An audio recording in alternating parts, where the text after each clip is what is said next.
You're tuned in to The Andrew Lawton Show. You know, all around the world, people are talking about the coronavirus pandemic, the COVID-19 pandemic, and the fact that the worst is behind us. People are talking about reopening the economy, getting back to normal as best as possible.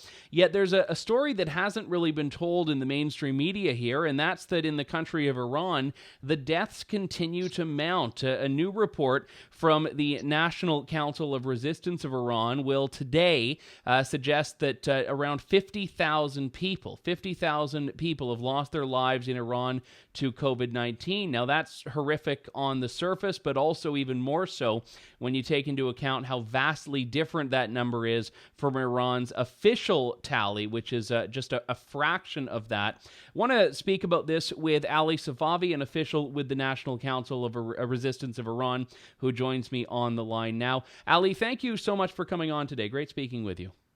Thank you very much, Andrew, and thanks for having me on the show. Looking forward to it. Let's talk about the real issue here, I think, which is why is there such a gap between the official numbers of Iran and the numbers that your group, NCRI, has been able to come out with? Well, as you might imagine, of course, lies, deception, and cover-up are part of this regime's DNA. And the issue is not only regarding the fatalities figure, but even as to when this coronavirus spread to Iran, the Iranian officials, out of political expediency, to ensure that there is a large participation in the anniversary of their coming to power and also the sham parliamentary elections, they did not inform the Iranian public about the coronavirus having spread to Iran. In fact, they delayed it for about a month, which of course resulted in many people being infected with it. And so for them, if they basically tell the Iranian public that the casualty figures is getting close to 50,000, that of course would have tremendous internal backlash. It would also have tremendous international backlash. In a sense, Iran probably would be the second or a third country with the number of fatalities. And so in this sense, they do this because, of course, they don't want the Iranian people to know the extent of their mismanagement, their incompetence, and, of course, the fact that they have not allocated the kind of resources that they have to addressing this problem in the country. Now, as the name of your organization suggests, Resistance, you are not representative of the Iranian regime, not an organ of the Iranian government. How does your organization get access to these figures if there is such, as you note, a dishonesty and duplicity coming from the regime and the figures that they make available? Well, you know that the people who are basically dealing with the coronavirus on a daily basis, like the physicians, the medical staff, the mortuaries, the morgue, the cemeteries, those folks give the accurate numbers. But of course, the Iranian regime channels all of that information into official, if you will, channels. And in fact, even the governors in different provinces have been prohibited from giving any kind of figures concerning the virus whatsoever. In some cases, even when governors have spoken and spoken about the fatalities, they've been forced to retreat from their comments. And more than that, the Iranian regime has made a crime for anybody giving any kind of figures outside of the official channels. And so our movement, given that it has a very vast network inside Iran, as has been the case with many other issues, such as the nuclear weapons programs, the regime's terrorism, whatnot, has relied on those figures to inform the public about the catastrophic the scale of the coronavirus disaster inside Iran. In fact, we issued a very detailed report about a week ago, which was based upon information from some 18 hospitals out of 138 hospitals in Tehran who accept coronavirus patients.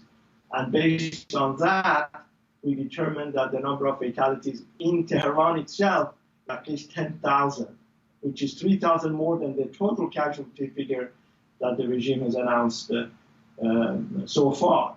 And so in this sense, we're quite confident of the kind of information that we received. And Incidentally, both Rouhani and other officials every day complain about facts and figures that are being broadcast, they say, by satellite televisions abroad, which of course means the resistance satellite network, because we are the only one that has been given any information on the coronavirus inside Iran, aside from some few reports by news agencies and so forth. So in this sense, we were trying to prevent the regime from hiding the facts and the fact that it has really done nothing to address the crisis. Now, one other unfortunately tragic aspect of all of this is that because the mullahs are unwilling to allocate the kind of money that is needed to address the people who obviously have lost their jobs or cannot go to work, they basically have lifted the lockdown on going to work. And so as we speak, in fact, the coronavirus, and as you addressed it in your opening statement, is spreading like wildfire in Iran. Just yesterday, the number of people who had been infected was 3,000, which is incredible. Everywhere else in the world, the number is coming down. The only country that is going up is Iran. Many cities in Khuzestan province, in Kermanshah, in Lorestan, actually 8 provinces, the regime itself has declared it to be red, in a state of red alert when it comes to the spread of coronavirus. I know there are more than 80 million people that live in Iran, but when you're talking about a spread as massive as the numbers that your organization has found and the casualty count that your organization has found, as I said earlier, nearly 50,000, it stands to reason that especially in Tehran, everyone would be seeing this. And is that true, that everyone who lives in Tehran is seeing this? They're seeing the evidence of it. They're seeing people they know get infected, people they know die? Because you'd think it would be very difficult, even with the grip that the regime has on the press, you'd think it would be very difficult to keep people just from seeing the effects of this in their own lives and in their own circles.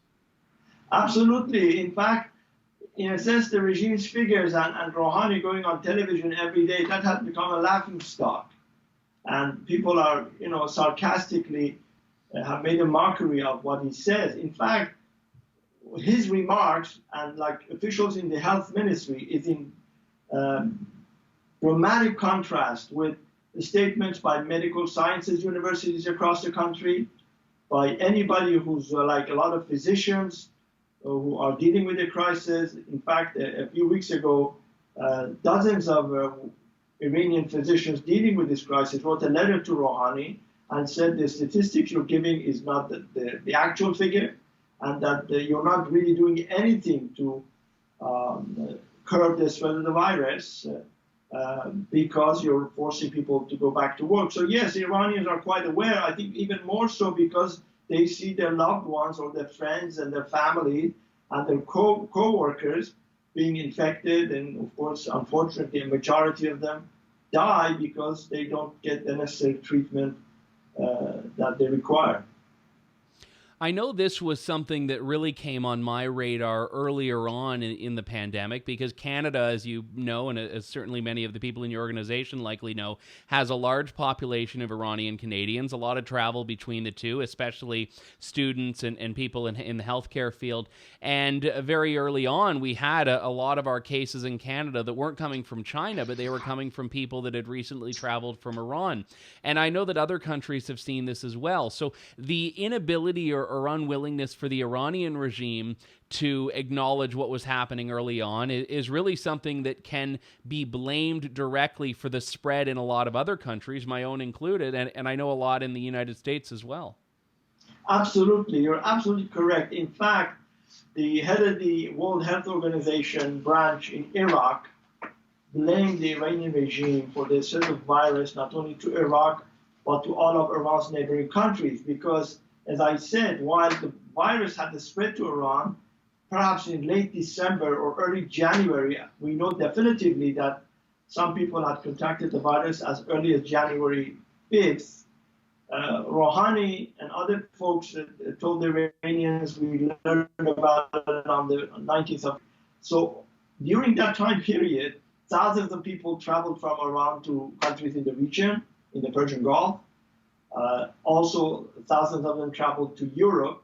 As you may know, the first case of coronavirus identified in New York City was a woman who traveled there from Iran. And so in reality, this disaster, I guess, within Iran and outside of Iran, in many countries, needs to be blamed on the kind of cover-up that the regime engaged in. But again, as I said, remember the Ukrainian airliner shoot down? Many Iranian Canadians lost their lives.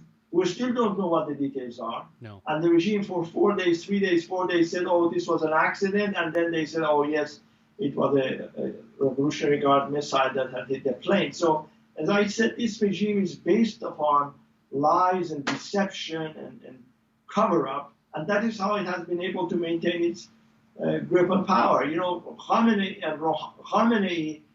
has hundreds of billions of dollars worth of money under his own control. The Revolutionary Guard, the same. We have exposed them in the past through webinars and reports, these huge economic financial institutions that they control. And 10% of what they control would be suffice to address all these problems related to coronavirus in Iran.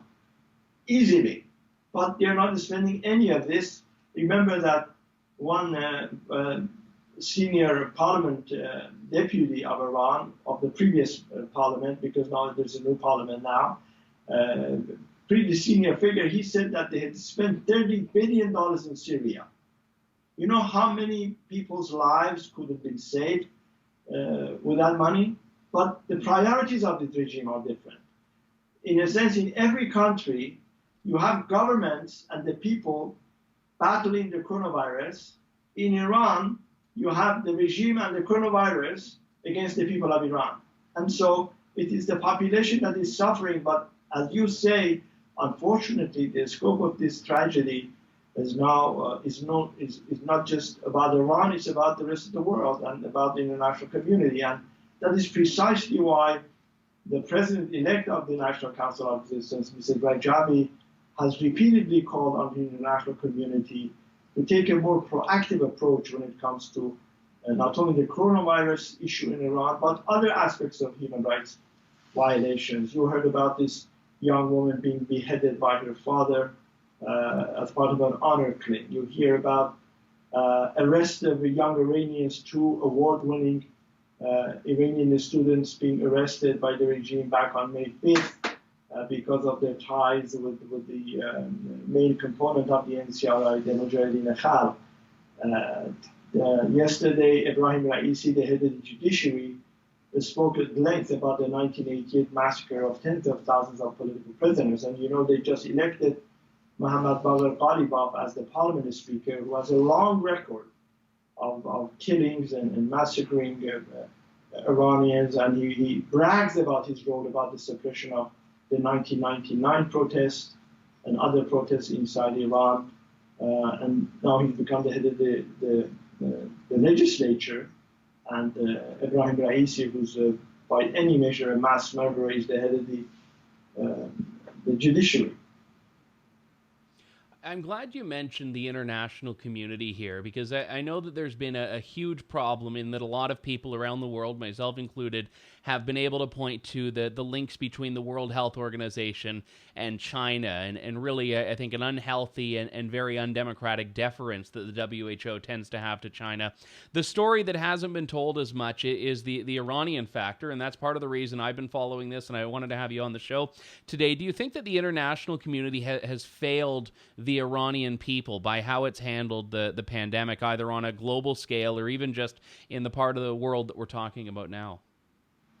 I couldn't agree with you more. I think, you know, the problem is all the news or reports you see from the mainstream media is that the sanctions are hampering the Iranian regime's efforts to address the coronavirus, that the people of Iran are suffering because of the sanctions. That is absolutely false. The fact is that the regime officials themselves acknowledge that they have all the money in the world to purchase medicines to address the medical issues. Recall that the health minister himself, Rouhani's health minister, Saeed Namaki, said that we had allocated $1.3 billion to purchase medicine We don't know what happened to it. $4.8 billion was lost, according to the government audit of the Iranian regime's budget under Rouhani. So where does all this money go? Who steals them?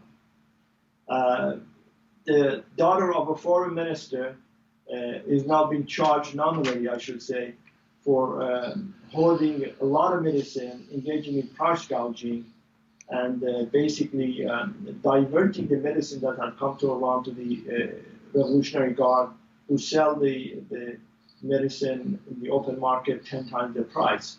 So you're absolutely correct that the international community has looked the other way, and the mainstream media doesn't address this problem.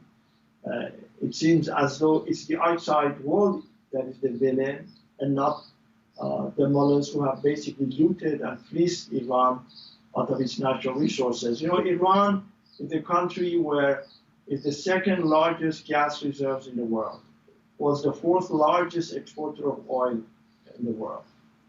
Yet 15 million Iranians go hungry every night. 25 million Iranians live in the slums around major metropolitan areas. Right now in southwest province of Khuzestan, the problem of water shortage has become tremendously acute. Why is this?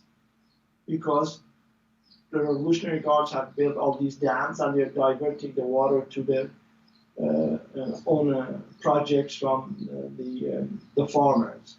There was a very important official of the regime on Iranian, one of these websites of the regime the other day, who said, I have seen these luxury houses in northern Tehran that I have not seen anywhere else in the world. So you can see that there is this massive discrepancy, if you will, of income distribution. The vast majority are poor, and very few are basically having all the wealth and spending it to their own benefit.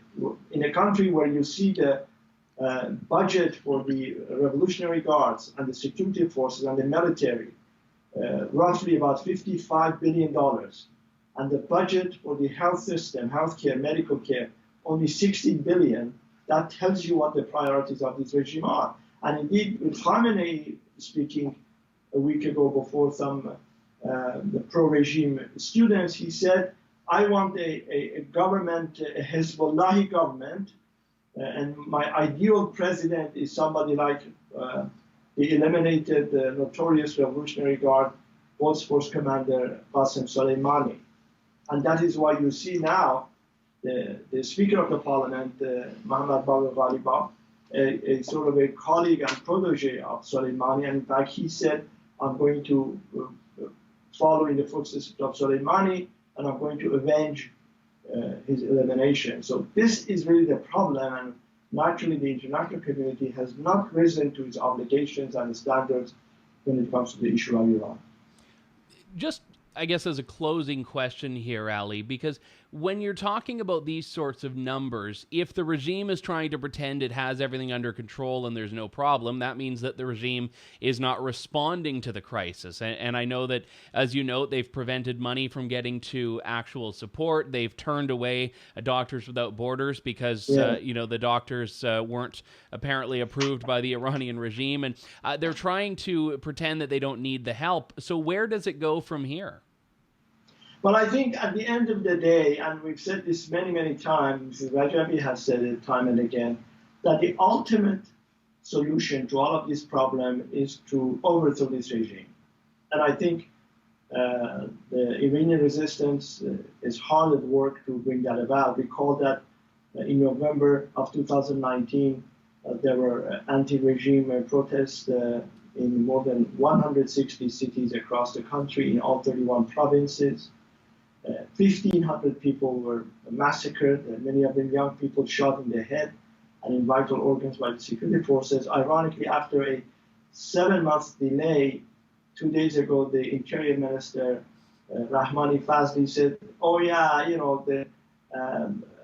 we maybe killed some 225, and of course, of those, 20% were killed by non-standard weaponry, which is ridiculous. There are hundreds of video clips of showing the security forces shooting people from rooftops, shooting them at close range in the head and in the heart and whatnot. So I think what the mullahs are very afraid of, quite frankly, is another uprising coming.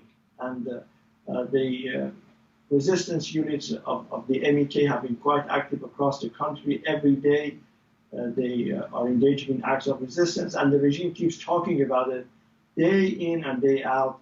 As I told you, Khamenei, when he's speaking to pro-regime students, the Basijis, they are actually, last week, he said that be careful that the MEK does not influence our young people. And as I said, the fact that even the elite Iranian students are attracted to the goals and ideals that the NCRI and the MEK advocate goes to show that change is on the way, and certainly this regime will be overthrown.